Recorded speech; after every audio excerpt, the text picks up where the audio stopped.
Bonsoir. J'ai le grand plaisir d'accueillir ce soir pour la conférence inaugurale de l'école de la nouvelle et réunifiée enfin école d'architecture, puisque il y a 15 jours elle a été inaugurée dans sa totalité par la ministre de la Culture, de recevoir pour cette conférence un ami éloigné, ancien, ça fait longtemps, mais c'était bien. Jean-Philippe Vassal, du bureau français du cabinet d'architecture Lacaton Vassal, que vous connaissez tous parce que extrêmement primé, Grand Prix d'architecture, équerre d'argent, les prix, alors cette année, prix Tessenhoff 2016, c'est le Grand Prix allemand de l'architecture, donc vous voyez que et bien d'autres, British Royal Institute of Architects, RIBA, médaille d'or, etc. Donc une équipe qui est primée depuis fort longtemps, une aventure qui a commencé dans les années 80 à Bordeaux. C'est là qu'ils se sont scellés aussi cette aventure architecturale à travers, je regarde Anne-Sophie parce que je pense à notre ancien associé qui nous a fait le plaisir d'être notre premier associé, Jacques Ondelat, qui a été ton professeur d'architecture, qui t'a fait entrer et récupérer du Niger sur la question architecturale et qui a fait, je pense en grande partie, à travers sa pédagogie, son travail, ce que vous êtes aujourd'hui et toutes les démarches que vous menez ensemble, Anne et toi-même. Donc Jacques Ondelat, Grand Prix d'architecture aussi, éminent professeur bordelais, que vous pouvez trouver maintenant à nouveau dans notre magnifique et nouvelle bibliothèque de l'autre côté de la rue. Donc, par ailleurs, tu enseignes. Tu as enseigné un peu partout, à gauche, à droite, mais quand même, depuis une dizaine d'années, tu enseignes à Berlin, d'abord à la TU, la Technische Universität, et maintenant à l'UDK, l'académie, enfin l'Université der Kunst, donc qui est une prestigieuse école d'art dans laquelle il y a une section d'architecture, où tu représentes aussi la France, on peut le dire, à l'étranger, et en Allemagne, c'est pas évident, il n'y a pas tellement d'architectes français qui œuvrent en Allemagne. Donc tu y enseignes, tu as enseigné à gauche, à droite, et votre bureau intervient partout. Alors quand je dis partout, c'est d'abord dans des domaines qui sont ceux que vous connaissez le plus probablement, qui sont ceux du logement, sur des terrains âpres, difficiles, de restructuration, de réhabilitation. Mais vous avez fait une œuvre magnifique au Palais de Tokyo, là aussi, qui interroge, alors non pas la question de la façon d'habiter, mais le regard qu'on peut porter sur le patrimoine et le patrimoine contemporain, avec votre sensibilité, qui renoue aussi avec cette idée de qu'est-ce que je donne à voir ? Est-ce que je refais ? Est-ce que je démolis partiellement, entièrement ?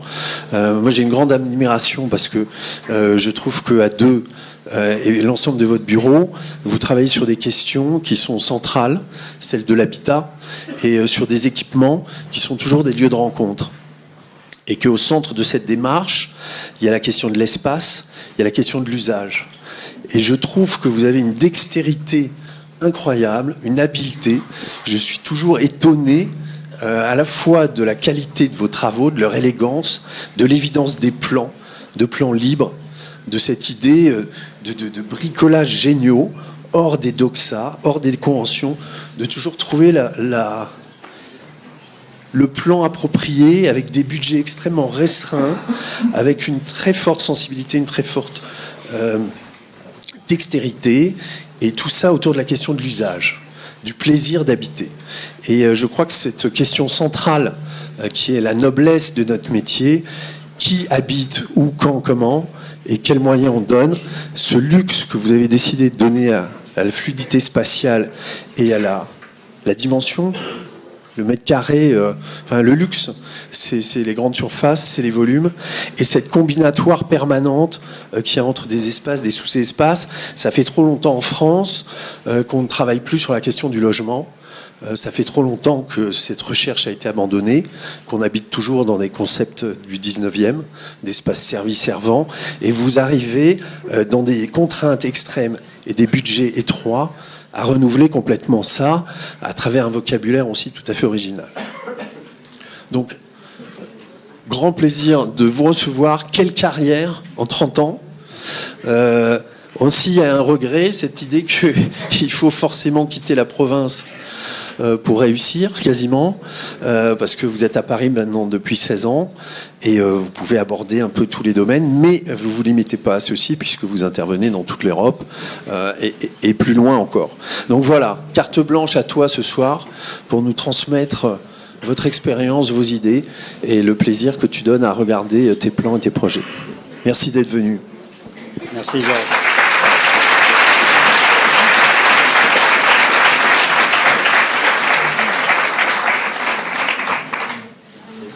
Merci Georges, merci parce que ça fait effectivement trop longtemps qu'on s'était pas vu à Bordeaux dans des soirées, longues soirées ou matinées. Et ça fait plaisir. Ça fait plaisir aussi d'être à Strasbourg et merci à vous d'être très nombreux. Là, je vois que les escaliers sont occupés, c'est bien. Voilà. Et merci d'être là.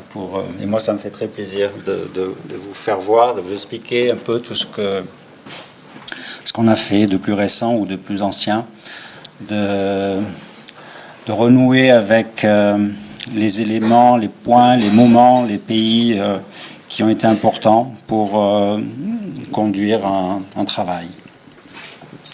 Et Georges a parlé de Jacques Ondelat et il y a ce livre qui est un livre magnifique, c'est pour moi le plus beau livre d'architecture que je connaisse, ça s'appelle Des gratte-ciel dans la tête. Et c'est un livre avec des textes et des dessins magnifiques de Jacques Ondelat. Effectivement, après 5 ans passés au Niger, après mon diplôme, je m'étais un peu perdu dans les déserts, dans les étendues et plutôt sur des projets d'urbanisme. Et en revenant à Bordeaux, c'est Jacques qui m'a remis très, très précisément dans la passion, dans la délicatesse, la précision, l'intelligence du projet d'architecture. Et c'est vraiment grâce à lui, Anne et moi, qu'on a pu ensuite continuer à travailler. Je vais parler beaucoup effectivement d'habiter, parce que précisément habiter, c'est l'habit qu'on a autour des épaules. En permanence, on est dans un espace, on a un espace autour de nous, et cet espace, il nous concerne, il nous intéresse en tant qu'architecte. Donc c'est la chambre, la salle de bain, la maison, la villa, la rue, la librairie, l'auditorium. En permanence, il y a cette idée d'habiter, de quelqu'un qui est dans un espace et qui parcourt cet espace et qui change d'espace. Et c'est cette idée en permanence de se dire comment on intervient sur l'espace immédiatement autour des épaules d'un individu, de 2 individus, d'une famille, etc. Et quelle est la qualité de cet espace? Comment on peut définir une qualité pour que finalement cet individu qui est dans ce vêtement, qui est dans cet espace, il soit libre, il ait envie de bouger, il a envie de sauter, il a envie de se coucher, voilà, c'est cette liberté. Et tu as parlé de plan libre. C'est important. Moi, je trouve que l'idée de liberté, elle est essentielle. Le plan libre, c'est à un moment donné d'organiser un plan pour qu'il soit libre. Ça veut dire quoi? Ça veut dire que pour qu'une personne dans ce plan se sente libre. Se sente libre, ça veut dire effectivement qu'elle ait toutes les possibilités, toutes les capacités, tous les choix possibles. Et ça, j'ai le sentiment que par moments, on le perd un peu parce qu'on est complètement envahi par les standards, les règlements, les normes, etc. Et en permanence, il faut se plier à ces contraintes, etc. Donc, comment évacuer toutes ces contraintes? Comment, en tant qu'architecte, essayer à nouveau de se sentir libre pour pouvoir faire des plans libres, pour que les gens soient libres? Et je crois que c'est important de revenir à des choses très simples. Donc là, c'est des images d'Afrique, c'était la première maison, et des images simples comme planter des branches dans du sable, courber ces branches et les relier en partie haute, commencer à entourer ces branches avec de la paille, se positionner en haut pour réceptionner une autre paille plus fine qui va permettre ensuite à la pluie, la petite pluie quand il pleut uniquement la saison des pluies, de dégouliner le long des fibres de riz, de tiges de riz, et puis effectivement, et par contre de laisser l'air passer dessous, l'air qui passe dans cet endroit qui est à l'ombre et qui crée immédiatement un confort, une qualité, une fraîcheur, parce que l'ombre et l'air qui passe à travers la paille, ça suffit pour créer un climat. Et donc c'est des choses très très simples. Voilà, une paillote en paille avec une petite porte, une clôture autour, entre les deux quelques pierres, et on peut fabriquer un petit feu pour manger, et puis ensuite 9 autres grandes branches qui sont plantées dans le sable, couvertes par un toit en paille aussi, et des branches, qu'on appelle le hangar et qui sert à regarder le paysage. Donc quelque chose de très simple. Donc c'était ma première maison, qui est toujours très très importante. Presque rien, juste quelques branches, de la paille, un site, et en même temps essayer de créer un climat, d'organiser avec cette ombre et la fraîcheur de l'air qui passe à travers la paille, le climat en question. Donc revenir à des éléments assez simples d'architecture, presque rien, même si là c'est assez sophistiqué. Revenir à des choses comme les plans des lecture drive de Miss. On est toujours, quand on commence un projet, on se remet toujours à regarder le plan de ces deux tours. Comment c'est distribué en 4, en 6 ou en 8 appartements, et comment finalement deux tours, l'une à côté de l'autre, arrivent à gérer les vues vers le lac. Donc revenir pour nous à des choses très simples.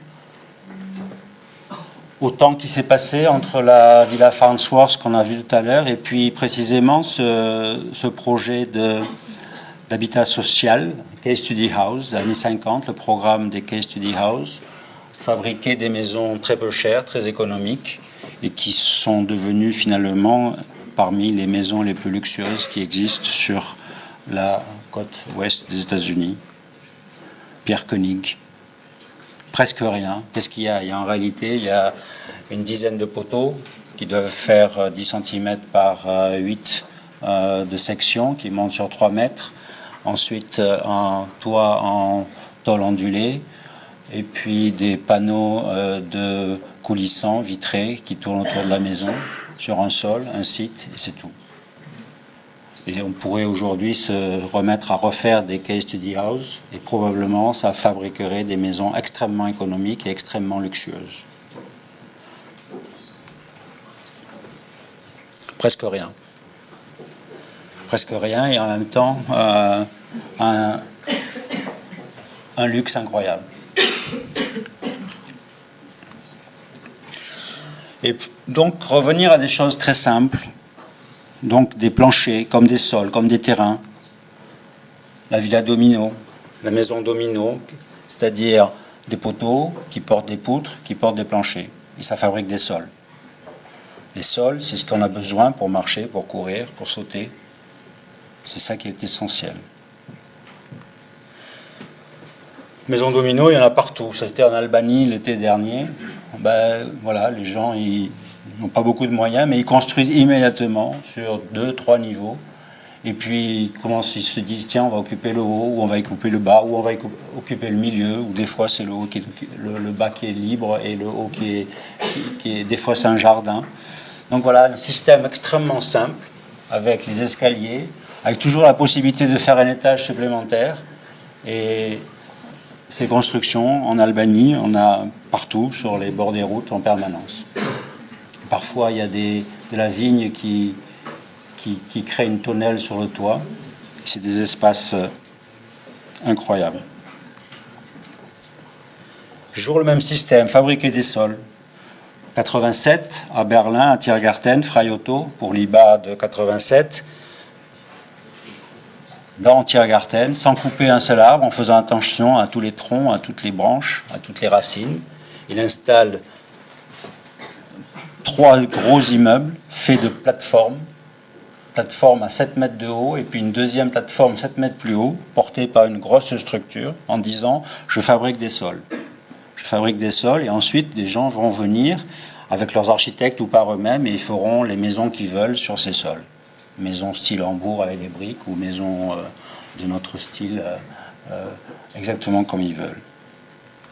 Donc on voit effectivement ici une plateforme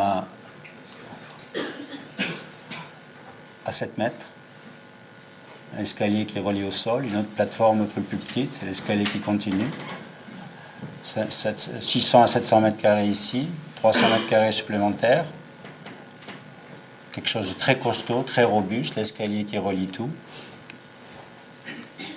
Et puis discuter avec les gens pour commencer à voir comment on pouvait s'approprier, construire sur ces sols, fabriquer des projets, s'organiser, définir des volumes possibles d'extension autour des plateformes. On voit bien, il y en a une ici et une autre ici. Et puis les gens, ils commencent à construire. Il y en a un qui a commencé par le haut, en bois. Et puis aujourd'hui, ça fabrique, 40 ans plus tard, des logements assez exceptionnels en plein Tiergarten, en pleine ville de Berlin. Plutôt que de faire des lotissements, des grandes rues et des terrains de chaque côté, ben là, finalement, une quarantaine de logements en plein Berlin qui sont occupés, ces plateformes qui sont faites. Alors c'est étonnant parce que Frei Otto, il est plutôt spécialisé, il a plutôt travaillé sur les enveloppes. Et tout le monde pensait que ce projet-là, ça ne l'intéressait pas, que ça avait été un problème. Et finalement, les étudiants sont allés le voir. Et puis, non, il a dit, ce projet-là, c'est le seul que j'ai fait, effectivement, en tant que structure. C'est une grosse ossature comme ça. Mais c'était pour moi un projet essentiel. Donc là, on est monté, on est déjà arrivé sur les 7 mètres en haut. Et il y a à nouveau ce petit couloir, ce petit balcon, qui supporte la végétation et qui permet de continuer de distribuer les appartements. À 7 mètres de haut, à nouveau des jardins, les maisons.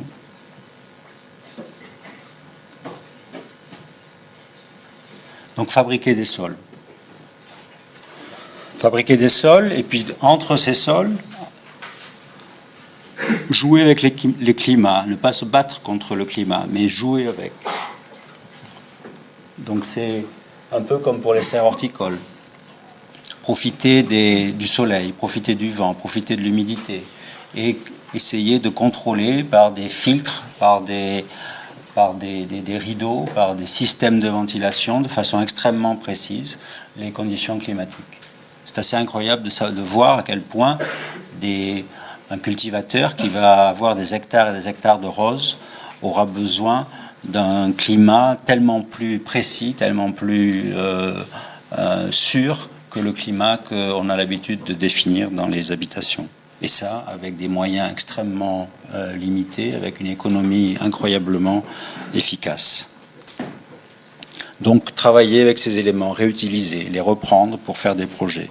Donc travailler effectivement avec cette idée d'un espace qui est traversé par un courant d'air, qui est traversé par des rayons lumineux qui vont changer si c'est le printemps, l'été, l'automne, si c'est le jour, si c'est la nuit, et dans un cycle de jour et de nuit, d'essayer de comprendre comment un habitant au milieu de ce système, par un certain nombre d'outils, rideaux, portes vitrées, coulissants, jardins d'hiver, est capable par lui-même de définir exactement le plaisir et le confort qu'il a envie dans lequel il a envie de vivre. Habiter, c'est cette idée du plaisir qu'il y a à être dedans, à sortir sur un jardin d'hiver, à aller sur un balcon.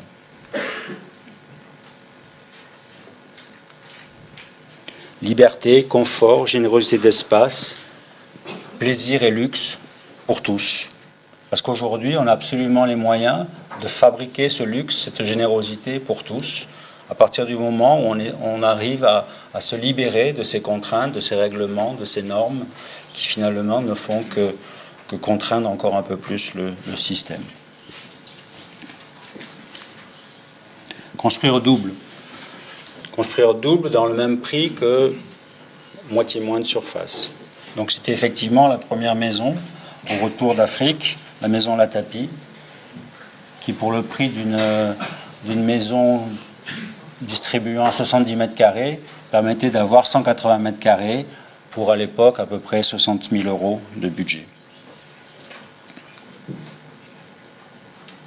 Créer un espace indéfini, un espace de serre qui va effectivement jouer avec le climat et qui va permettre toutes les appropriations, tous les usages possibles. Alors que nous, architectes, avions imaginé que dans cet espace, on y trouverait des plantes, des caoutchoucs, des ficus, des différentes plantes. Finalement, ce qui s'est passé, c'était 10 fois mieux. C'est que les gens, immédiatement, y ont disposé tout leur mobilier, les canapés, les sofas, les meubles et les armoires, et ont pris cet espace comme cet espace logiquement non habitable, puisqu'il est non chauffé, si ce n'est par le soleil.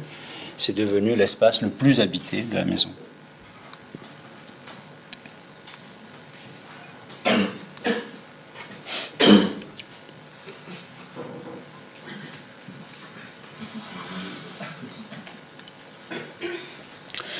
C'est donc imaginer un logement comme une villa. En revenant à cette idée des case study house qu'on a vu au début, plaisir et liberté d'habiter. Au lieu d'un habitat standard, essayer de définir des plus tout autour. Plus de mouvements, plus de fournitures, plus de possibilités qui vont permettre effectivement de créer ces surfaces complémentaires privatives et qui vont changer effectivement du standard minimum, qui vont permettre de la fluidité, de la mobilité, le mouvement. Au lieu d'être coincé dans la chambre, bloqué par la fenêtre, se dire qu'on peut sortir, qu'on peut tourner autour, qu'on peut re-rentrer par l'autre chambre, ou on peut rejoindre le séjour. Effectivement, imaginer, comme pour une villa, qu'on peut tourner autour du système.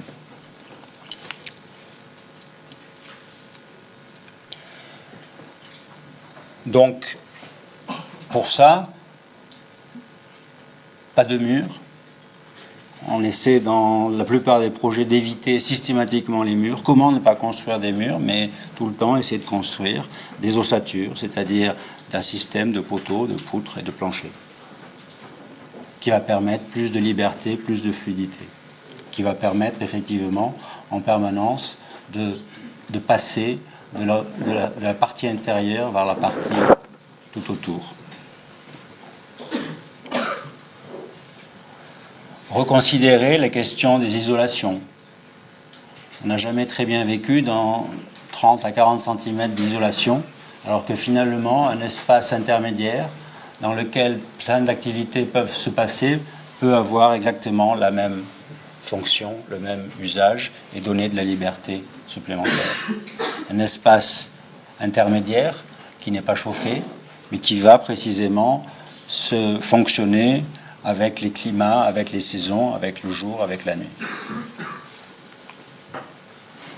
Donc, au lieu de ce standard de 60 à 65 mètres carrés, un système plus ouvert, plus libre, plus simple, au même coût, qui est capable de générer 130 mètres carrés ou plus. Donc, construire double.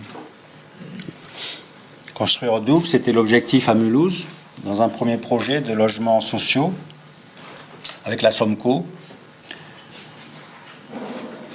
C'était manifeste, et le client avait posé immédiatement comme challenge une grande liberté. Vous pouvez faire ce que vous voulez avec nos 4 autres collègues, à condition de rester très très précisément dans un prix qui est le prix du logement standard que l'on produit aujourd'hui. Donc en gros, un T4 qui faisait 70 à 75 mètres carrés et qui coûtait à l'époque 75 000 euros, il fallait essayer de le faire dans le même prix. Et donc on a posé la question de dire mais on aimerait grandir les surfaces, essayer de faire un T4 qui ferait 180 mètres carrés au lieu de 70. Et immédiatement s'est posé la question du montant du loyer. Mais si ce logement fait 180 mètres carrés ou 70 mètres carrés, je vais être obligé de le louer en fonction du nombre de mètres carrés. Et dès lors, plus personne ne pourra le louer, n'aura les moyens de le louer. Et on a simplement posé une question toute simple. Et est-ce qu'il ne serait pas logique de louer en fonction du coût, en fonction de ce que coûte précisément le projet? Si un projet peut faire 180 mètres carrés et coûte le même prix qu'un projet qui fait 70 mètres carrés, quelle serait la raison de louer plus cher? Et finalement, le directeur de la SOMCO à l'époque nous a dit, mais effectivement, c'est tout à fait envisageable. Et on a pu ainsi faire ces grands logements. Donc en reprenant des principes simples, c'est-à-dire un principe au rez-de-chaussée avec des poteaux, des poutres et des planchers, qui produit un grand nombre de mètres carrés sur 3 mètres de hauteur, 20 mètres de profondeur et 60 mètres de long, créer de la surface, créer des sols, et sur ces sols, créer un climat en utilisant les serres horticoles et tout leur équipement, tout leur process de contrôle du climat, à un prix intéressant, à l'intérieur duquel on vient définir une partie plus isolée et une partie moins isolée.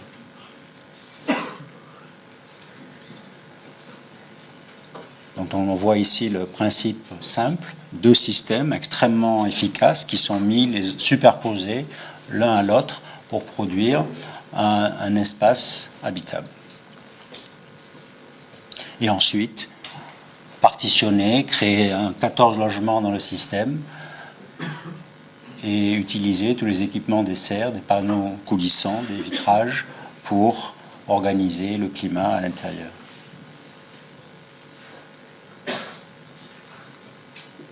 Et de libérer l'espace, parce qu'on vit totalement différemment dans un espace de 180 mètres carrés, avec ce jardin d'hiver, avec cette connexion avec l'extérieur, avec cette possibilité de sorte de jardin, que dans le standard contraint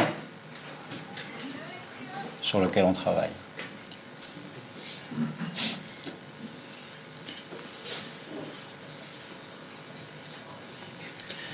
Et plus récemment, avec le même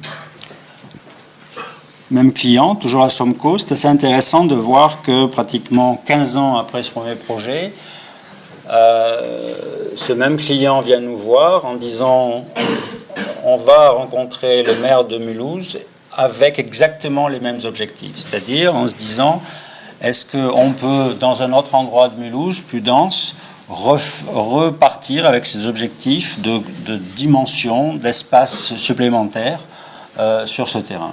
Et donc, finalement, un client qui tenait absolument à retravailler avec ces mêmes objectifs de dimension, de capacité et de limitation du budget. Donc là, un site qui est beaucoup plus dense dans la ville, donc la possibilité ici de faire 51 logements ou 55 logements sur ce terrain, avec là encore des grands espaces de grands logements. Donc le système n'est pas le même, on n'a plus les mêmes références de serres horticoles, mais au niveau des équipements, les mêmes systèmes de ventilation naturelle sont en place, des systèmes de composants préfabriqués pour la structure, des poutres, poteaux préfabriqués, et essayer d'optimiser de façon à, là encore, avoir des grandes dimensions d'appartement pour le prix d'un appartement standard. Donc on voit souvent des grandes profondeurs. Ici, on a pratiquement 18 mètres de profondeur. Un grand jardin d'hiver. Et après, la possibilité d'avoir des appartements différents sous les toitures ou en duplex. Donc là, par exemple, un espace pour un T4, 130 mètres carrés et en plus un jardin d'hiver de 36 mètres carrés.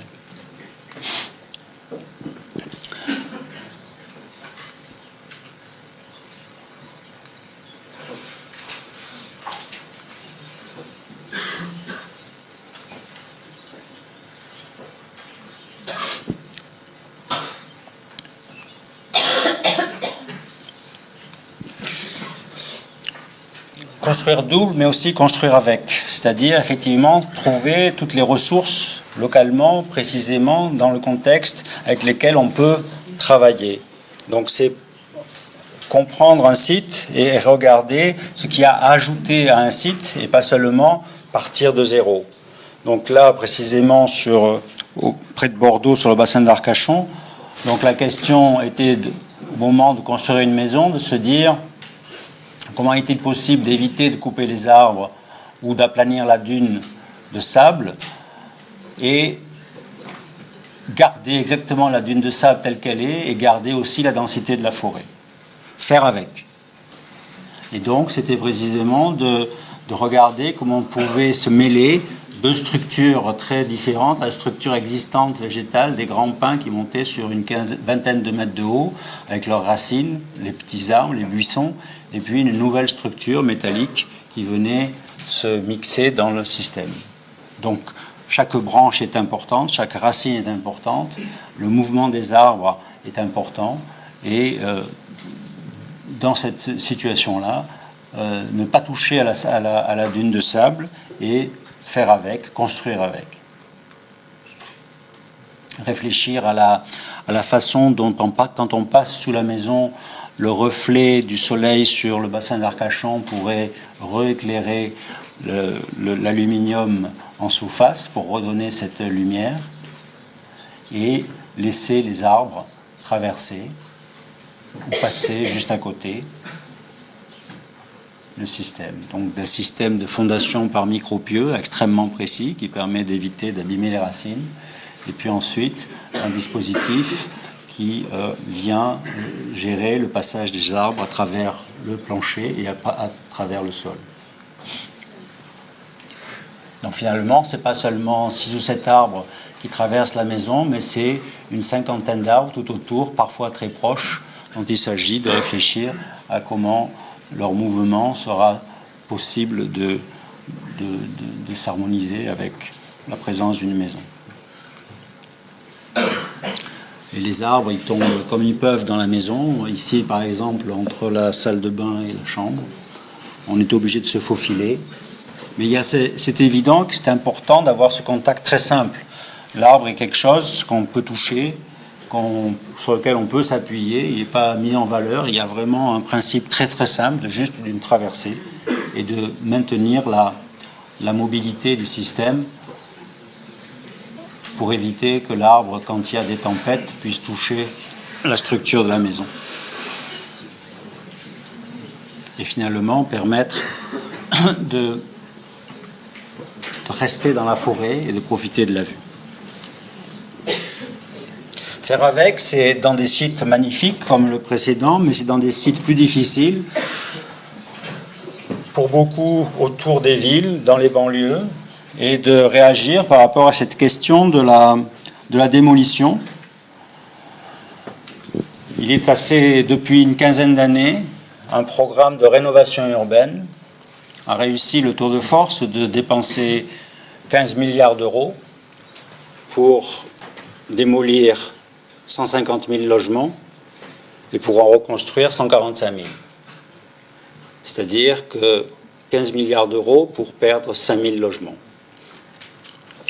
Dans une situation où il y a un manque de logements flagrant autour des grandes villes, de manière générale en France, de logements accessibles, pas trop chers.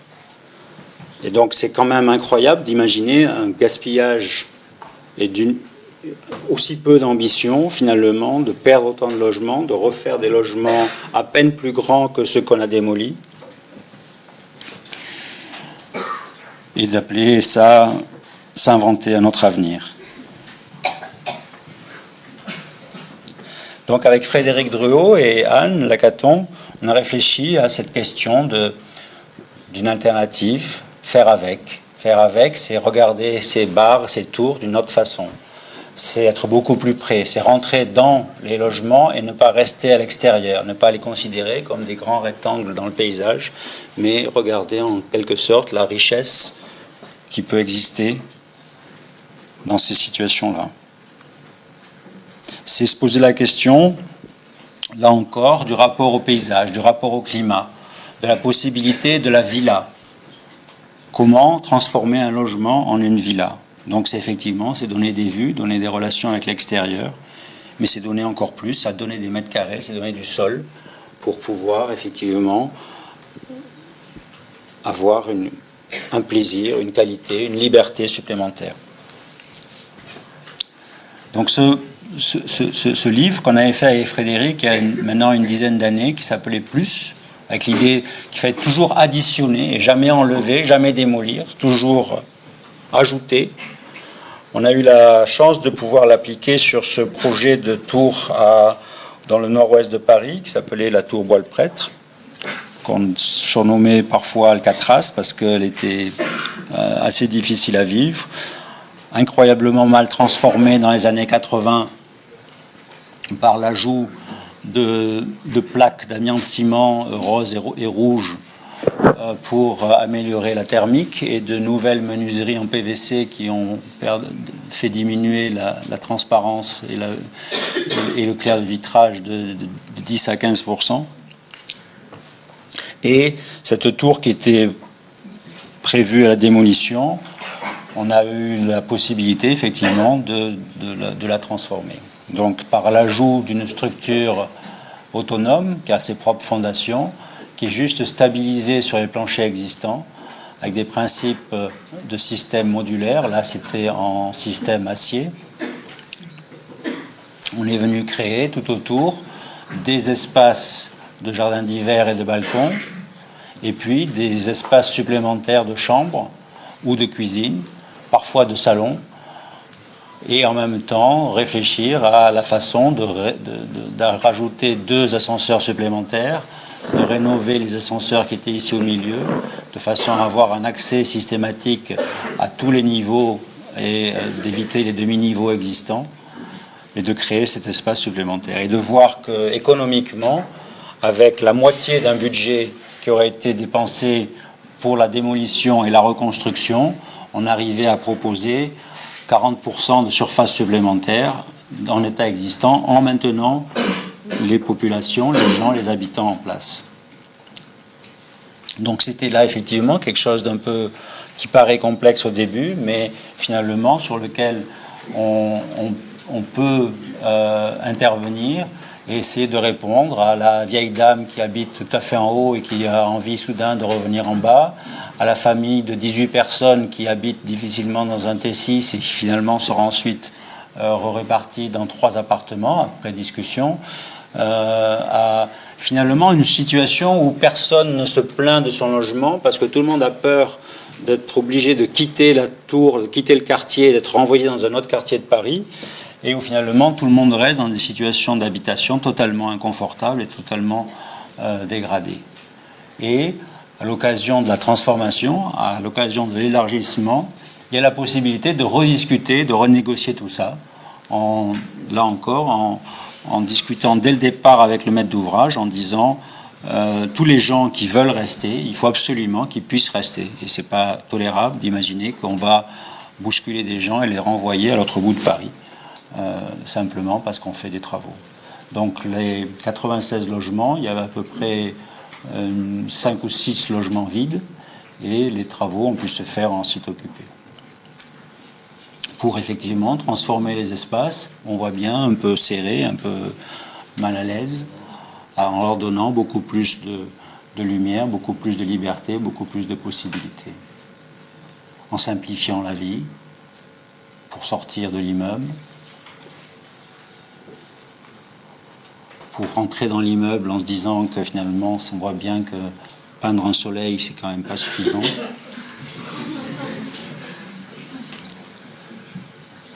Essayer de faire des petits jardins.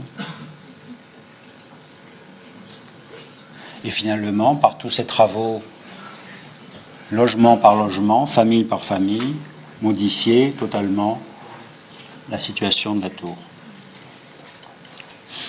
Ou à Saint-Nazaire, autour de la ville de Saint-Nazaire, se reposer une question sur une de ces tours, celle-là.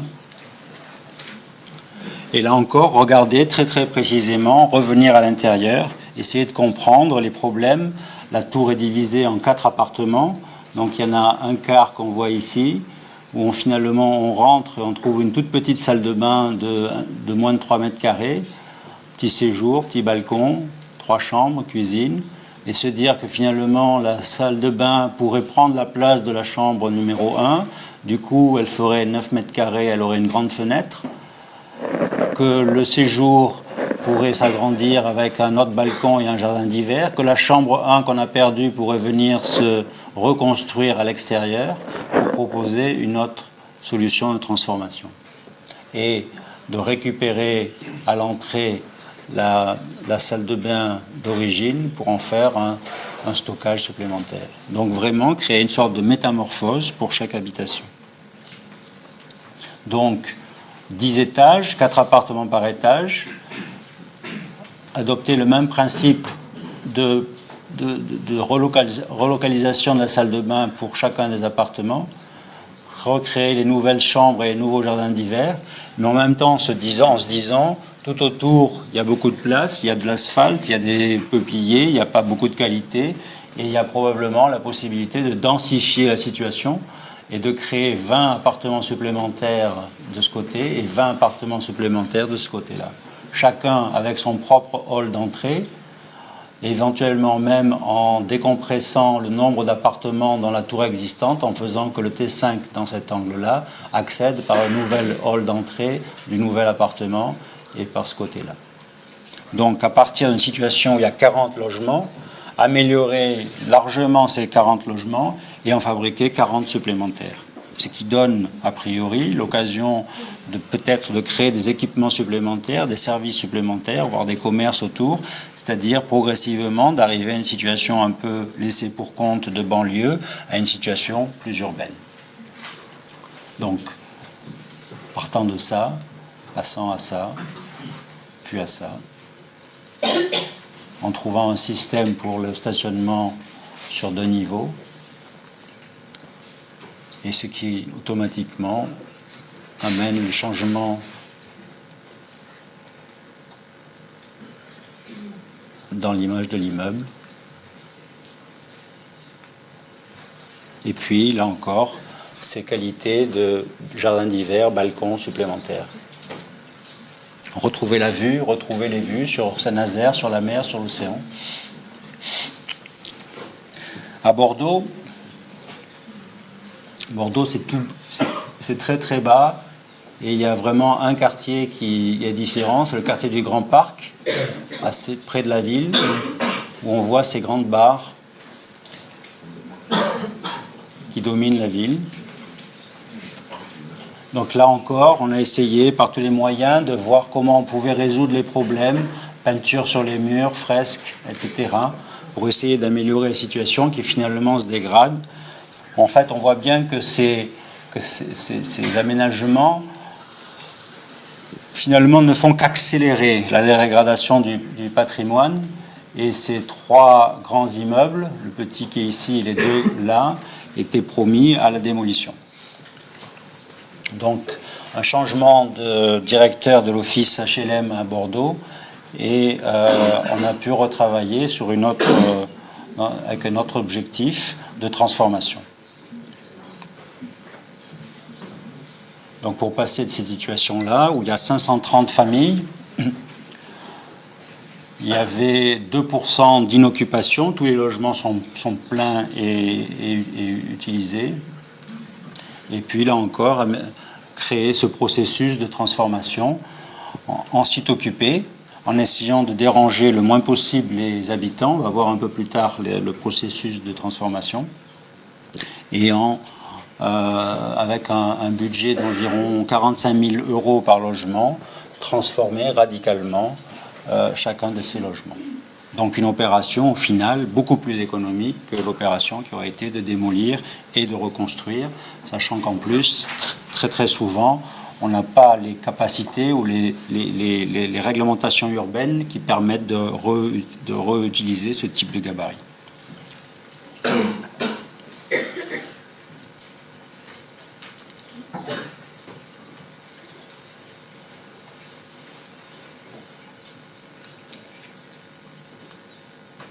Et donc cette transformation. Donc le principe, il est assez simple. On voit ici un fragment d'un de ces blocs de 15 étages, à peu près 200 mètres de long. Donc un système où on a un escalier, un ascenseur, et puis deux appartements traversants, et puis un appartement mono-orienté au milieu. Donc là encore, amener des systèmes de modules préfabriqués avec déjà le garde-corps et venir les fixer sur la façade existante. Une fois fixés, transformer toutes les fenêtres en porte-fenêtres en élargissant les passages et en créant un jardin d'hiver et un balcon supplémentaire. Également, réparation des appartements, électricité, réparation des salles de bain et en venant amener des ascenseurs supplémentaires sur la façade arrière.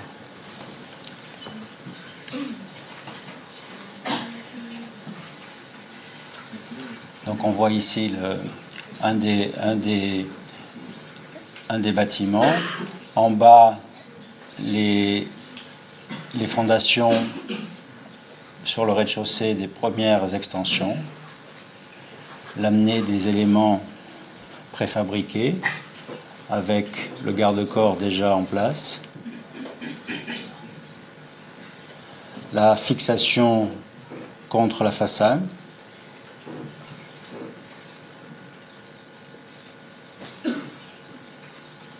La mise en place des poteaux pour supporter l'élément suivant.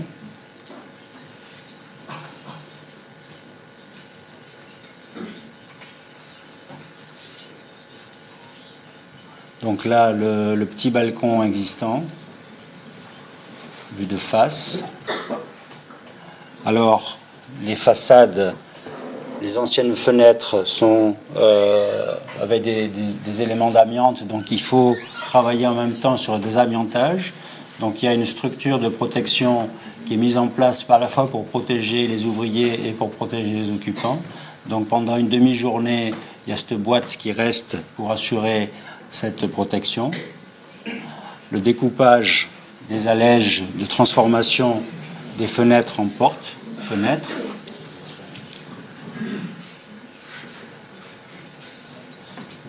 La réouverture du logement, la mise en place du cadre de menuiserie à galandage coulissant sur la façade, la nouvelle façade et l'appartement livré. Donc tout ça en essayant de déranger le moins possible. On a vu quand même le dérangement en question. Mais également, et le plus dur probablement, le changement de la salle de bain ou de l'électricité, qui sont finalement plus difficiles et plus contraignants que l'addition par l'extérieur de ce module d'extension. Et immédiatement, ce qui est assez étonnant et ce qui est assez excitant et surprenant, c'est de voir immédiatement les gens qui restent pendant les travaux et qui immédiatement s'approprient, achètent du mobilier, achètent des plantes et immédiatement colonisent cet espace avec des façons tout le temps différentes d'aménager l'espace. On a vu, c'était assez étonnant, on a vu assez souvent des gens qui plaçaient leur canapé contre le balcon, mais en regardant leur ancien appartement.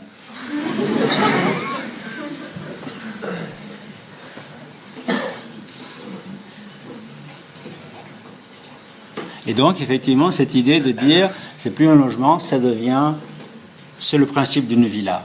On peut sortir par cette chambre, rentrer par le séjour, tourner autour de l'appartement.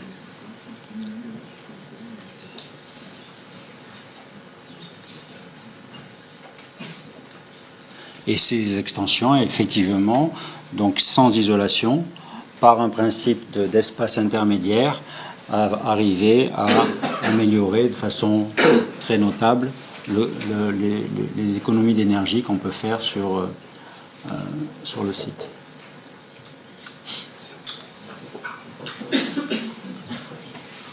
Et là encore,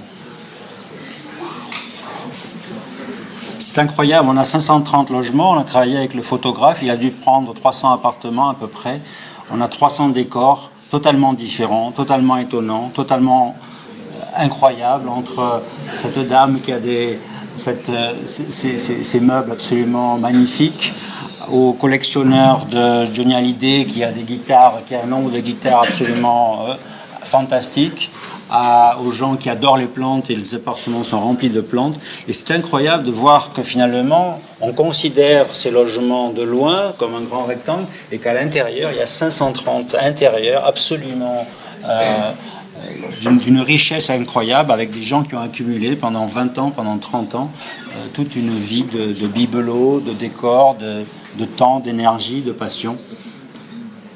Et que c'est ça qui est important.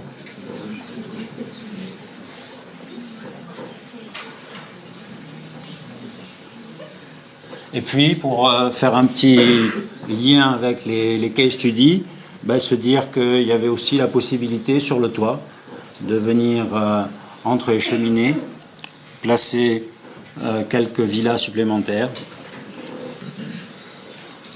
pour profiter d'une vue magnifique. Et donc là encore, un peu comme avec les arbres au Cap Ferré, de jouer avec les cheminées et de créer des 8 appartements supplémentaires.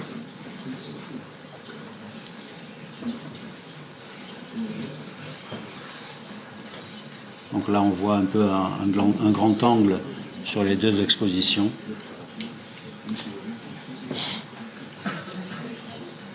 Au 15e étage. Qu'on voit légèrement là-haut.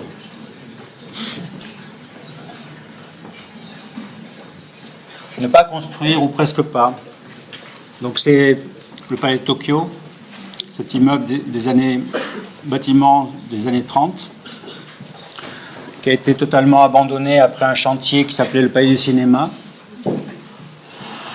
Après 2 ans de travaux, de démolition à l'intérieur, et l'abandon total de ce programme, le bâtiment est resté ouvert aux pigeons et aux rats pendant 2 ans à 3 ans, jusqu'au moment où finalement un programme de centre d'art a pris place sur une partie du bâtiment. Et on a trouvé le bâtiment effectivement comme une sorte de ruine abandonnée dans le 16e arrondissement de Paris. Et donc là, ne faire presque rien, c'est être totalement séduit par cet espace, par les ambiances, par les atmosphères, par la profondeur du bâtiment,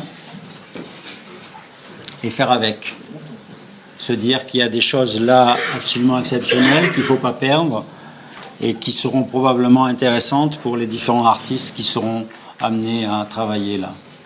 Et donc se contenter du minimum de stabilisation des poteaux, de calfeutrement dans certains cas pour éviter trop de courant d'air, de protection au feu quand c'est nécessaire, d'éclairage, de chauffage, et juste de laisser les gens rentrer à nouveau. Et puis compter sur le travail des artistes pour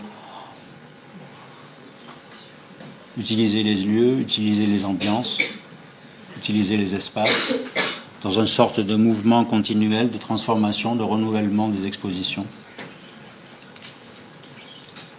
Et de profiter de cette diversité d'ambiances, de lieux, des endroits très éclairés, des endroits totalement noirs, et de se dire que tout devait être public, chaque mètre carré doit être public, chaque mètre carré doit pouvoir être occupé par un projet d'artistique qu'un visiteur ou qu'un spectateur peut venir voir.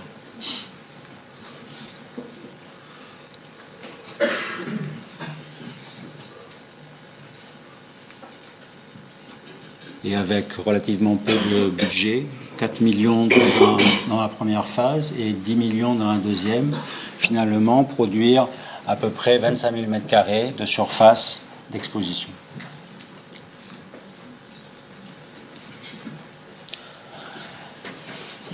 Un projet urbain. Avant de quitter Bordeaux, il y a eu ce projet de petite compétition dans laquelle il fallait travailler sur l'embellissement d'un certain nombre de places de Bordeaux.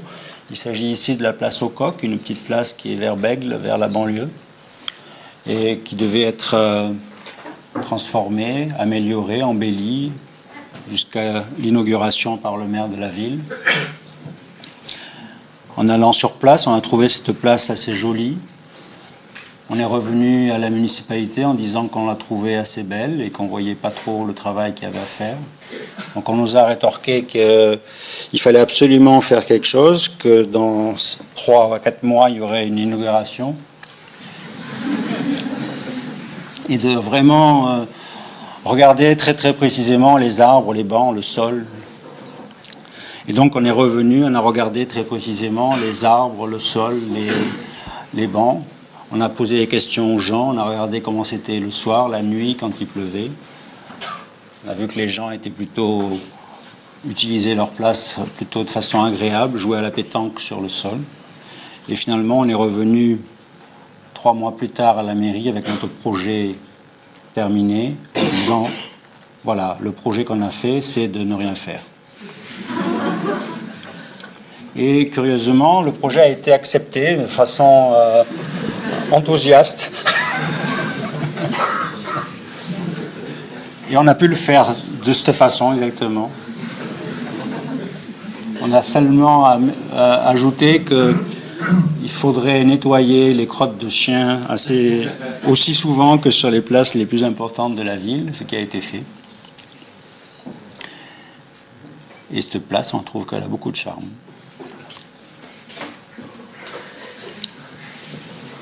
Construire double à nouveau. Donc ça, c'est une école d'architecture à Nantes, au bord de la rivière.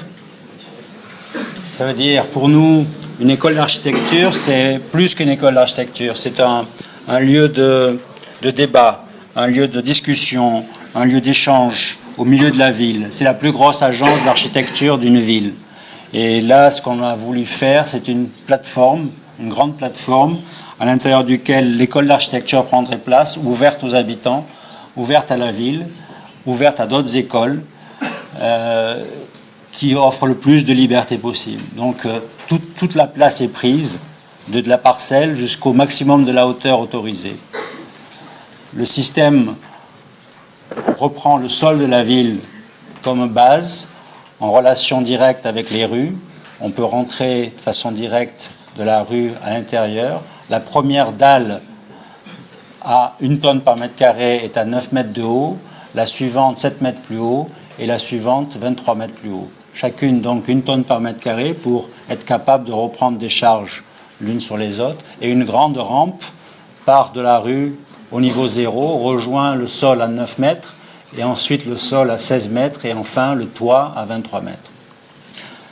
Donc c'est une structure extrêmement basique, simple, de grande dimension, 10 mètres par 10 mètres. Les poteaux au rez-de-chaussée font 9 mètres de haut et font 75 par 75 de section.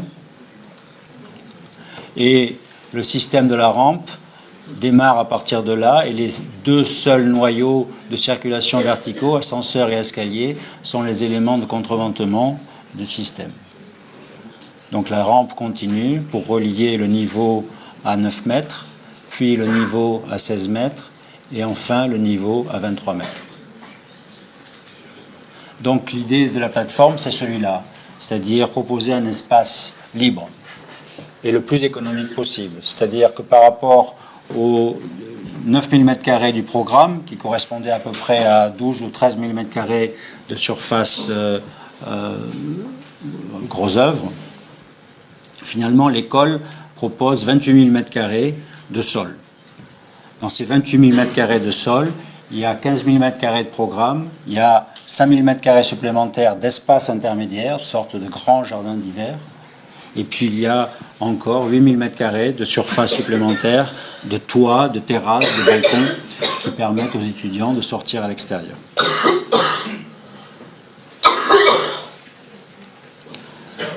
Dans ce dispositif, l'école prend place. C'est-à-dire que l'école vient avec des planchers, une structure secondaire qui est une structure plus légère, de planchers métalliques avec des plattelages bois. Les fondations de ces mezzanines se supportaient directement par les planchers principaux, n'ont pas besoin d'aller chercher les fondations jusqu'au sol. Un petit bâtiment côté Loire vient assurer la place pour l'administration et la recherche. Donc l'école prend place dans ce système. Des escaliers supplémentaires relient les niveaux. L'auditorium s'installe. les climats et les zones s'installent, la climat entre le niveau 0 et le niveau 9 mètres, par un système de mezzanine. Au niveau au-dessus, la bibliothèque, les salles de classe, l'administration, le multimédia, les salles de classe. Et puis au niveau supérieur, les studios en mezzanine sur 2 niveaux, avec chaque fois des espaces double-hauteurs attenants. Et puis, au dernier niveau, le toit.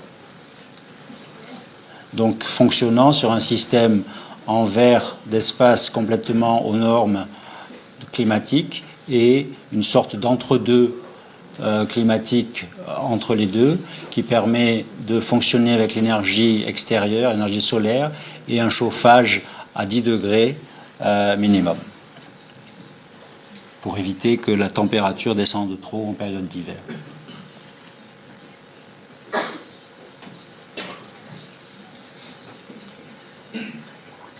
Donc c'est un lieu qui est assez intéressant, qu'on suit beaucoup. On a beaucoup de contacts avec les étudiants parce que c'est un projet qui nous intéresse de voir vivre. Donc là, la grande halle de fabrication, c'est avec le 9 mètres de haut, sur lequel des grandes maquettes peuvent être faites en relation directe avec la rue. Et puis la surprise de voir des projets se faire, des concerts se mettre en place, des soirées,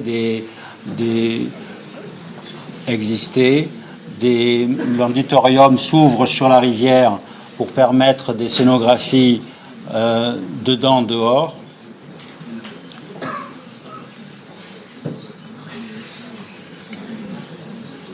Donc c'est cette relation permanente entre le dedans et le dehors qui nous intéresse pour donner plus de possibilités. Un ami architecte, Hervé Bagot, qui fait une sorte de cours parallèle dans l'espace intermédiaire avec les étudiants. Donc finalement de créer un peu des espaces d'échange, de dire qu'on double la surface programmatique par une surface libre dans laquelle tout peut intervenir. Des grands banquets, des maquettes, des projets de piano ou des grandes... Alors, ils ne font que danser dans cette école. Il y a 3 mois au début de l'année et 3 mois à la fin où il y a des cours de danse en permanence qui sont ouverts aux étudiants surtout, mais aussi aux habitants de la ville.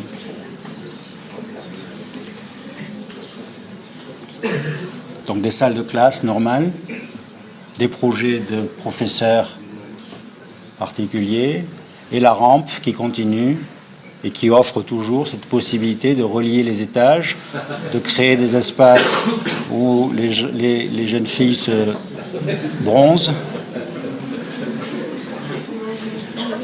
qui sert aussi accessoirement à la dernière publicité pour la Twingo qui s'est faite sur la rampe et sur le toit et qui monte jusqu'en haut sur ce grand espace libre de 2500 mètres carrés qui peut être occupé avec des projets, le Bana Bowl, les cinémas,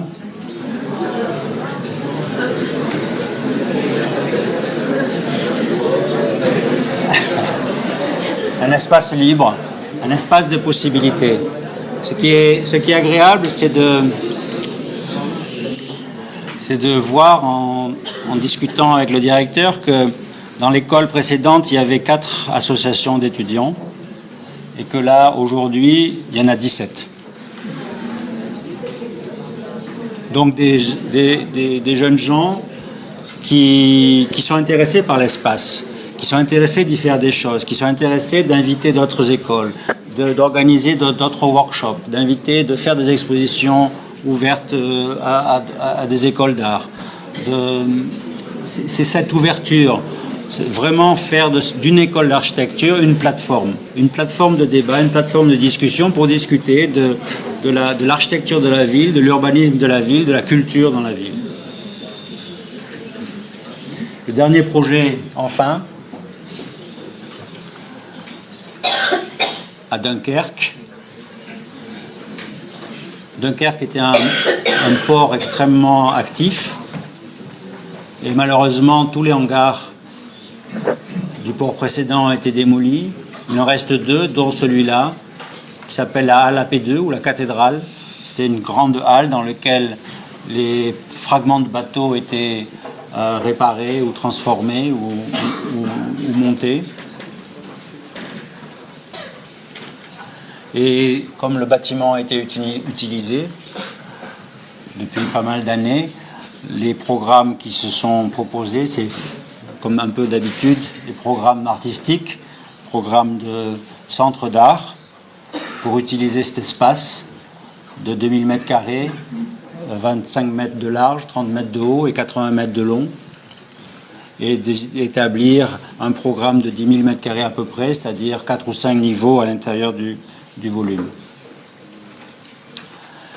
En découvrant ce volume, immédiatement, on s'est dit que c'était un endroit absolument extraordinaire, extrêmement magique, que l'essentiel était là, c'était pas dehors, mais c'était dedans, que ce volume était somptueux et qu'il n'était pas possible de le rescinder en niveau supplémentaire. Et donc on a pris le risque au niveau du concours, plutôt que de mettre le programme à l'intérieur de cette halle AP2, de le mettre dans un bâtiment frère, un bâtiment jumeau, le même volume exactement, avec une autre matière plus transparente, à l'intérieur duquel on pouvait effectivement mettre en place les différentes structures et différents plateaux qui allaient supporter les espaces d'exposition, les espaces de stockage, et qui permettaient de conserver le bâtiment d'origine. Donc, plutôt que de travailler sur la nostalgie ou de travailler sur la mémoire du bâtiment, de réfléchir à l'ambition possible, celle de doubler, de proposer un frère jumeau sur le site. De suite, à l'extérieur, les conditions sont beaucoup plus simples. On n'a plus de grosses dalles de béton difficiles à percer, donc on est dans le sable. Donc les constructions sont beaucoup plus simples, le projet est beaucoup plus économique. Il permet effectivement de récupérer et de réutiliser les espaces de l'ancienne halle et de proposer des espaces supplémentaires pour les directeurs.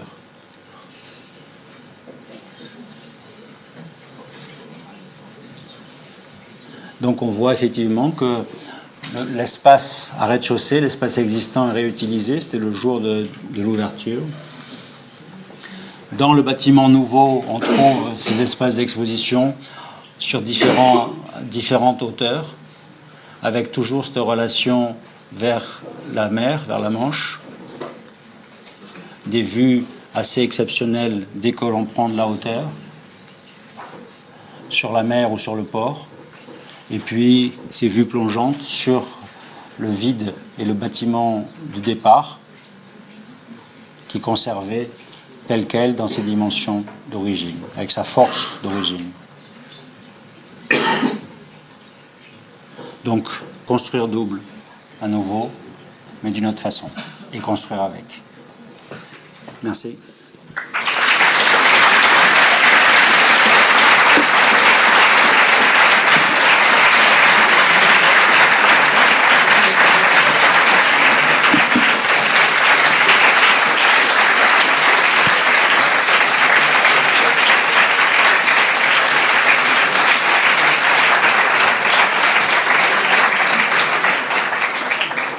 Encore.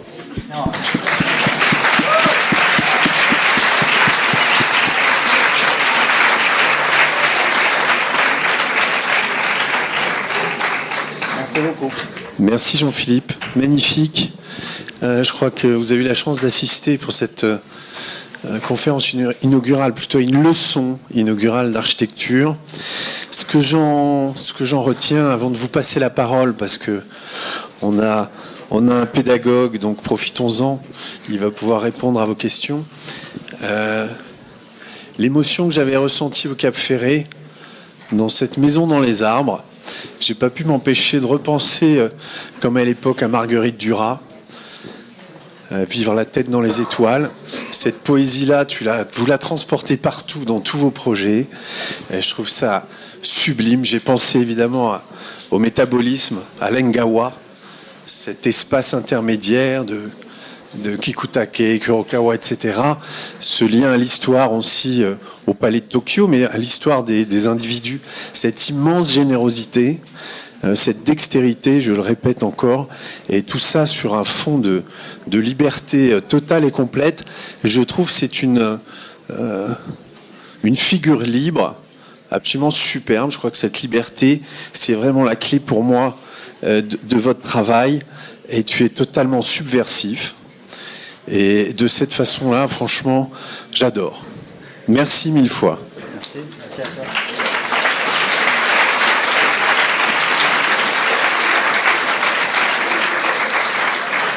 Donc voilà, si vous avez des questions à poser, on a 2 micros.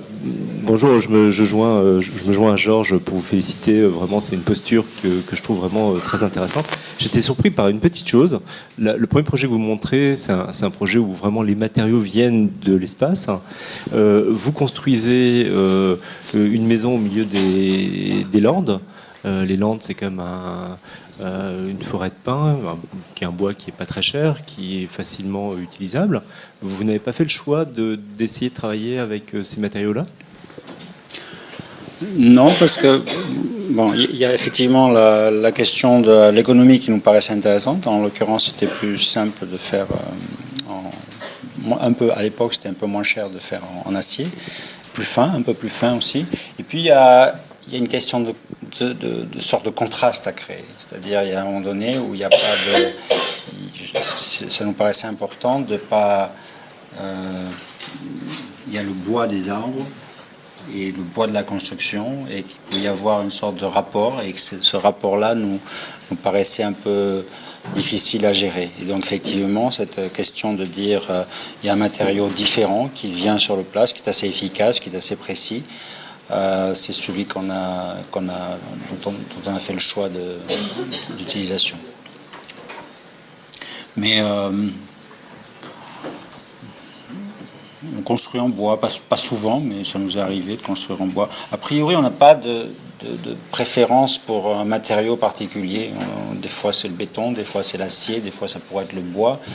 À l'école d'architecture de Nantes, les mezzanines sont souvent en bois. C'est en fonction des prix, c'est en fonction des contextes. Mais c'est assez curieux. À l'époque, quand on a fait la maison, c'était pas vraiment pour la structure, mais quand on avait travaillé sur des contreplaqués, il se trouve que bizarrement, le contreplaqué venant de Pologne était 2 fois moins cher que le contreplaqué des Landes. Donc il y a des économies qu'il faut faire avec et qui sont assez surprenantes des fois. Et parfois, on a l'impression qu'on va utiliser du bois parce qu'on est à côté d'une forêt ou d'une scierie. Et puis parfois, c'est pas effectivement la meilleure solution non plus.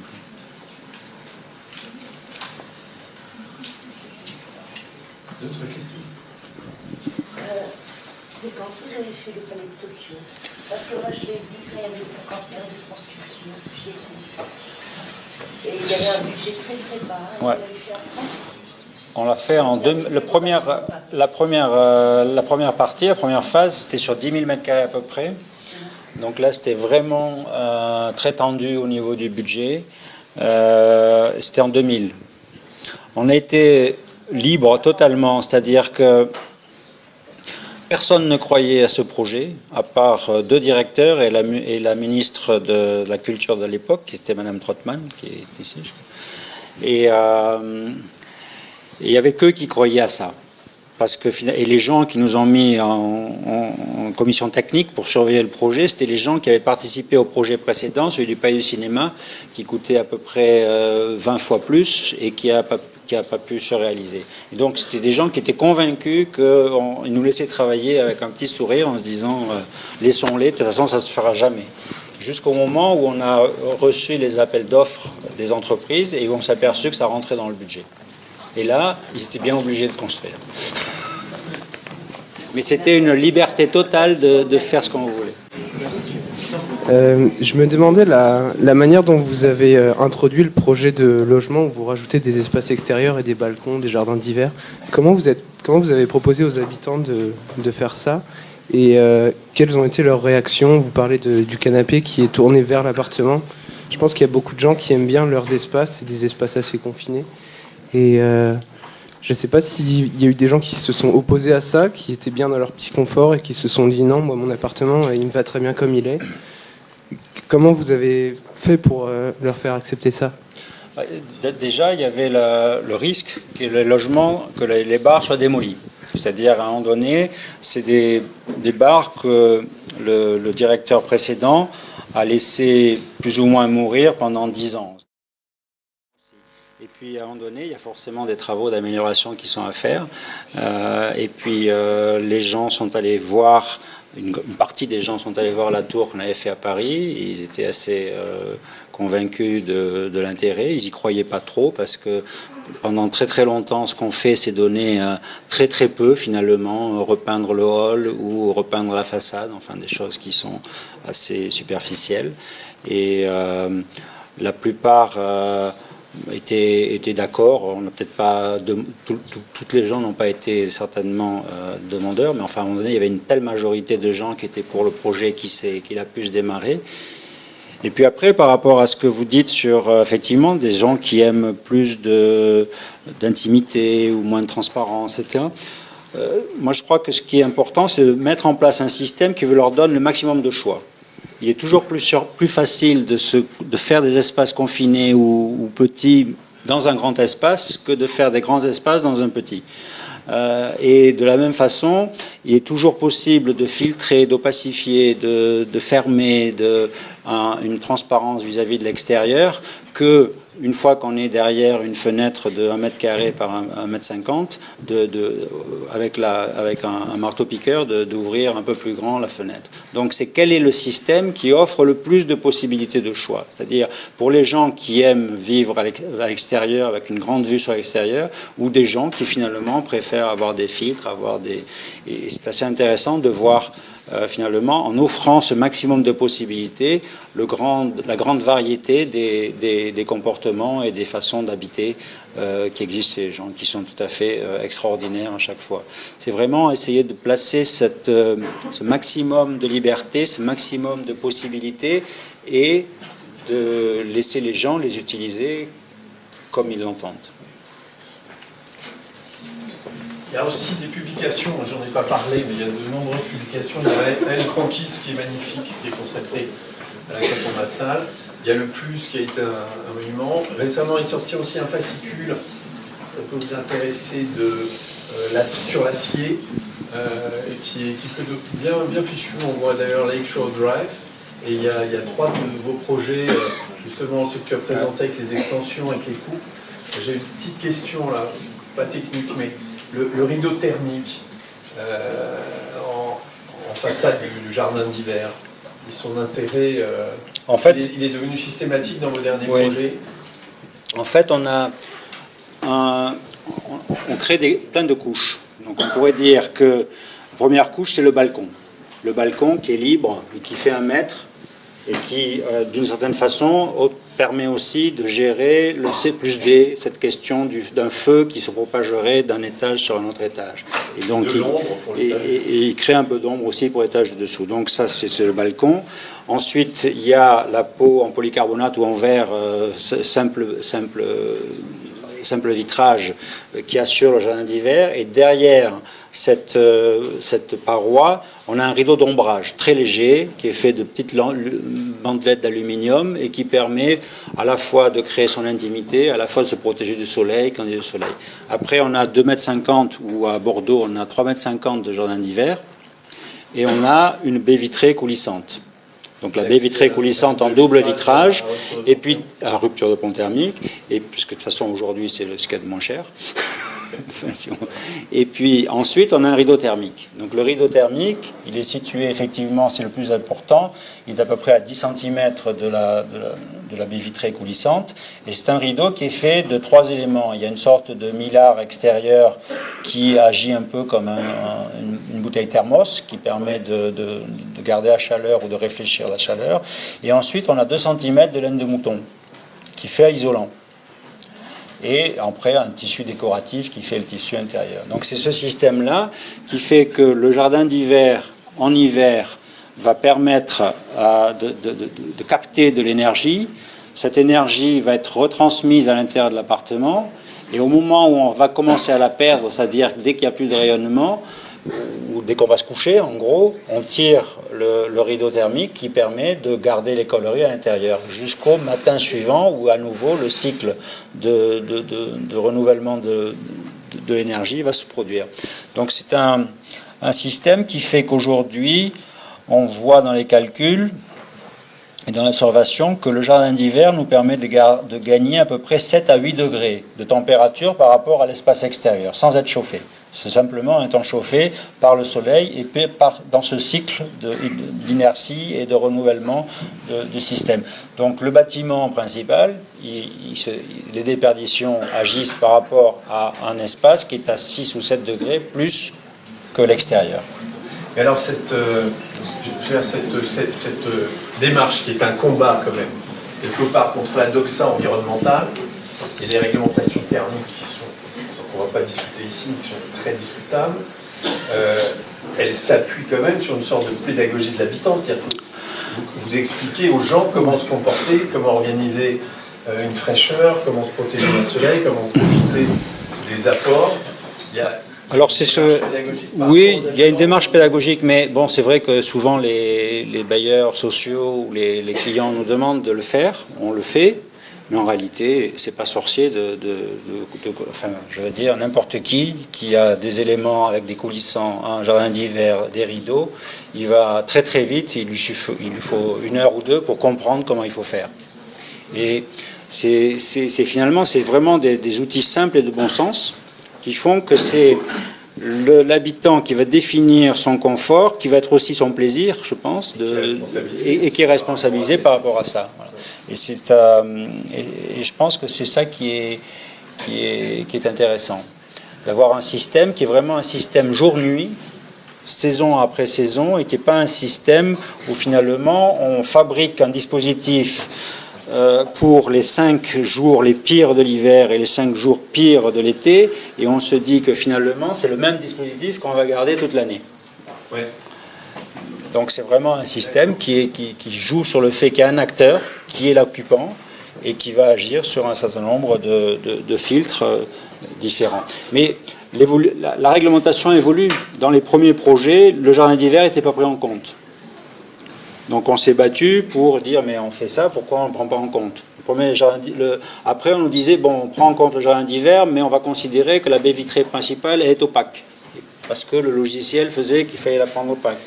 Bon, maintenant récemment on a pu prendre en compte ce rideau thermique supplémentaire. Donc finalement, c'est aussi en poussant les réglementations, en étant un peu opposé aux réglementations, qu'on les fait évoluer, qu'on les fait bouger. Donc moi je pense qu'on a une grosse responsabilité en tant qu'architecte pour développer des choses qui nous paraissent être de bon sens, simples, les expérimenter, les vérifier et faire bouger le standard qu'on veut nous appliquer. Alors une dernière question, parce que là, à mon oreillette. Alors juste une précision, c'est pas une question vraiment sur la question avec le rideau thermique ou les stores qui sont à l'intérieur, est-ce qu'il n'y a pas vraiment comme un tampon d'air très chaud qui peut faire surchauffe? Est-ce que vous arrivez à avoir des volets qui évacuent ça? Alors ce qui est important, c'est effectivement que le jardin d'hiver n'existe plus l'été. Enfin, ou même déjà en demi-saison, il est complètement ouvert. Donc ça veut dire que là, on se retrouve avec un système qui est un balcon de 3,50 m ou 4 mètres de profondeur. Et donc précisément, qui assure un ombrage très efficace par rapport au soleil qui ne rentre plus dans le projet. Une question de l'amphi 2, parce qu'il n'y a pas de micro dans l'amphi 2. Et en chauffage, On vient de s'il vous plaît, et donc, la question de l'amphi, à côté, c'est qu'est-ce que vous êtes en train de faire actuellement? Actuellement, on fait des concours. On fait plein de concours depuis 1 an qu'on perd régulièrement, plutôt à l'étranger. On vient de terminer un projet pour l'école le Royal College of Arts à Londres. On voit quand même que l'école d'architecture de Nantes intéresse, puisqu'en ce moment, on travaille sur un projet. Le Royal College of Arts, c'est pas seulement architecture, mais c'est aussi design, cinéma, etc. Et donc, ils ont envie d'un bâtiment complémentaire. Et puis, un même projet d'école d'architecture à Aarhus, au Danemark, qui est aussi un projet en concours aujourd'hui. On vient de gagner un petit concours de logement à Hambourg, dans le quartier de Saint-Pauli. Et puis on a fini toutes les études et on va commencer la construction d'une tour de 15 étages à peu près, ou 16 étages, à Genève en Suisse.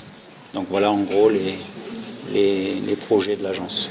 Bon, on se réjouit de te réinviter bientôt. Encore merci. Merci à vous.